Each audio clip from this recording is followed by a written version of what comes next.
Once upon a time, there was an old monastery on the outskirts of a town. Many young boys who wanted to study Buddhism would come to live in the monastery and learn from the Zen master.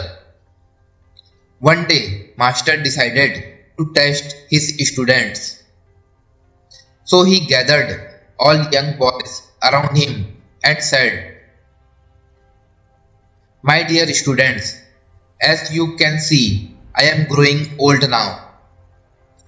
That's why now I am not able to raise enough money for the expenses of the monastery. I have never thought you to work for me, but we need money to keep running this school. And to keep running this school, we need to raise funds." Students drew close to the master with their eyes wide open. Master continued, "As you all know, our nearby city is full of wealthy people. I want all of you to go into city and follow those rich people. As they walk through crowded streets and when no one is looking, absolutely no one is looking, you must steal from them. If you all can do this, then we will have enough money to keep our school alive." All the disciples were stunned after listening to this from their master. They all said in one voice, "But master, you have taught us that it is wrong to steal from anyone." Master replied, "Yes, indeed I have. It would be wrong to steal if it was not absolutely necessary. And remember, you must not be seen by anyone while stealing. If anyone can see you, you must not steal. Do you understand?" said master. "Yes, master," students replied. But they were nervously looking at each other. They were thinking what has happened to their master, why he is telling them to steal from people, but no one could say anything.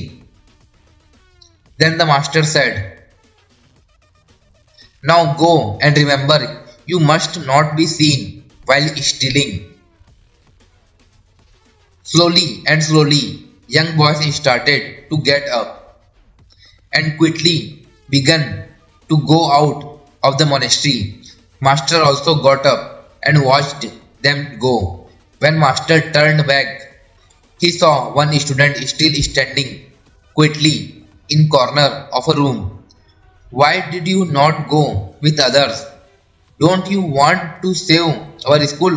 asked the master. "I do, master," disciple replied calmly. "But you said that we had to steal without being seen.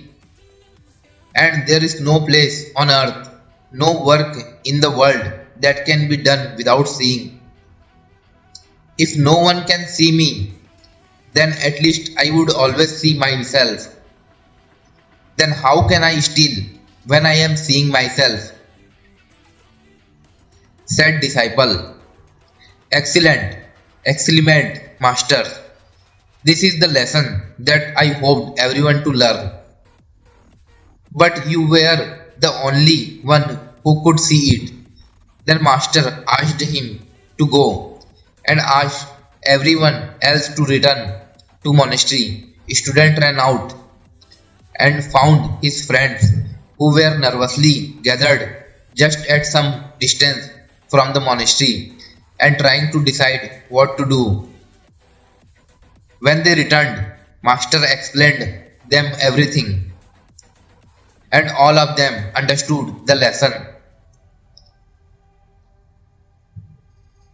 If we see in our lives, we will find that sometimes in our life we do something wrong,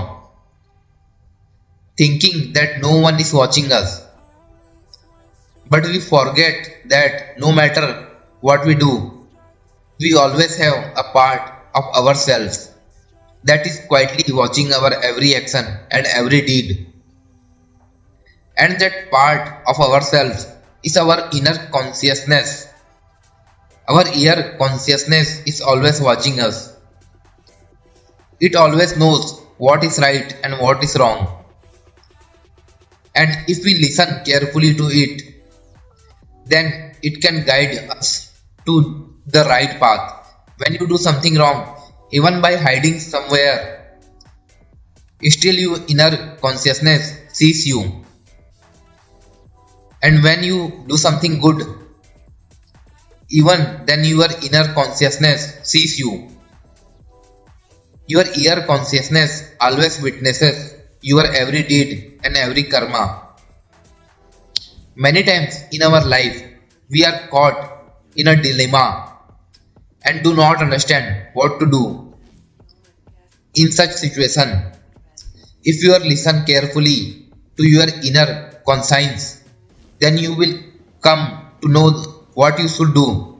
When we do any action or any deed, our inner conscience tells us in advance whether it is right or wrong. And if we listen carefully to it and do as per our inner conscience, then we can never do anything wrong. Sometimes you might have experienced that. You know that something is wrong, but you still do it and feel regret afterwards. And sometimes you know that something is good, and when you do it, you feel happiness afterward. Our inner conscience tells us in advance whether what we are going to do is good or bad. If you start ignoring your consciousness, then slowly your inner conscience will stop inspiring you about what is right and what is wrong. In fact, if you just listen to your inner conscience and follow it, then you don't need any external master to guide you path.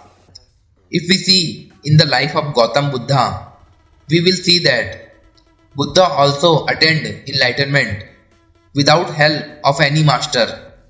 Buddha only continued to practice according to his consciousness and kept walking on the path of spirituality. And in the end, he attained enlightenment. Similarly, if you just learn to listen to your inner conscience and start following that, then you will also be able to live a true, virtuous, and happy life.